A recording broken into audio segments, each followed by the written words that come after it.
আওয়ামী লীগবিহীন নির্বাচনে বিএনপির জয় সহজ হবে এমন ধারণা এখন ফিকে হয়ে আসছে। ত্রয়োদশ জাতীয় সংসদ নির্বাচনের দিন যত ঘনিয়ে আসছে, বিএনপির সামনে চ্যালেঞ্জগুলো ততই স্পষ্ট হচ্ছে।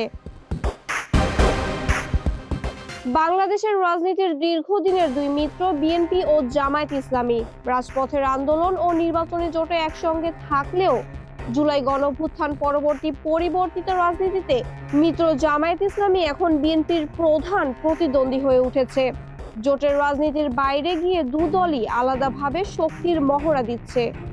প্রশ্ন উঠেছে, ভোটের মাঠে কার জোর কতটুকু? আওয়ামী লীগের অনুপস্থিতিতে রাজনীতিতে যে শূন্যতা তৈরি হয়েছে তা পূরণে সক্রিয় জামায়াত ও তাদের নেতৃত্বাধীন জোট। ভোটের মাঠে সর্বশক্তি নিয়ে নেমেছে তারা। অন্যদিকে দীর্ঘ 17 বছরের নির্বাসন কাটিয়ে দেশে ফিরে সরাসরি প্রচারণার নেতৃত্ব দিচ্ছেন বিএনপির ভারপ্রাপ্ত চেয়ারম্যান তারেক রহমান। এতে দল উজ্জীবিত হলেও মাথা ব্যথার কারণ হয়ে দাঁড়িয়েছে অভ্যন্তরীণ কোন দল। বিএনপির সবচেয়ে বড় সংকট বিদ্রোহী প্রার্থী।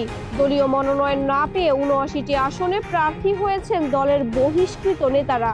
এদের মাঝে অন্তত ৪৬ জন শক্ত অবস্থানে আছেন, যারা অনেক আসনেই দলীয় প্রার্থীর প্রধান বাধা।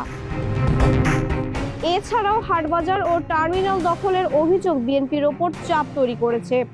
শৃঙ্খলা ফেরাতে কয়েক হাজার নেতাকর্মীকে বহিষ্কার করা হলেও পরিস্থিতির উন্নতি হয়নি। বিশ্লেষকদের মতে প্রায় ৪ কোটি তরুণ ভোটারের বড় অংশই এবার প্রথম ভোট দেবেন।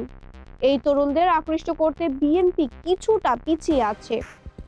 নারী ভোটারদের ক্ষেত্রেও জামায়াত দীর্ঘদিনের পরিকল্পনায় অনেকটা এগিয়ে। সামাজিক যোগাযোগ মাধ্যমেও জামায়াত বিএনপির চেয়ে সক্রিয়। তবে জামায়াতের সামনেও বাধা কম নয়। এখনো দেশ জুড়ে তাদের স্বতঃস্ফূর্ত জনসমর্থনের অভাব রয়েছে। বিশেষ করে ৭১-এর ভূমিকায় ক্ষমা না চাওয়া এবং নারী অধিকার ও রাষ্ট্র পরিচালনার অভিজ্ঞতা নিয়ে ভোটারদের মনে সন্দেহ রয়েছে। সব মিলিয়ে নিজ নিজ শক্তি আর দুর্বলতা নিয়ে দু দলই মুখোমুখি। শেষ পর্যন্ত সাধারণ ভোটাররা কোন বাস্তবতাকে গুরুত্ব দেবেন সেটি নির্ধারণ করবে নির্বাচনের ফলাফল। মাহবুবা ইসলাম, মানবকণ্ঠ।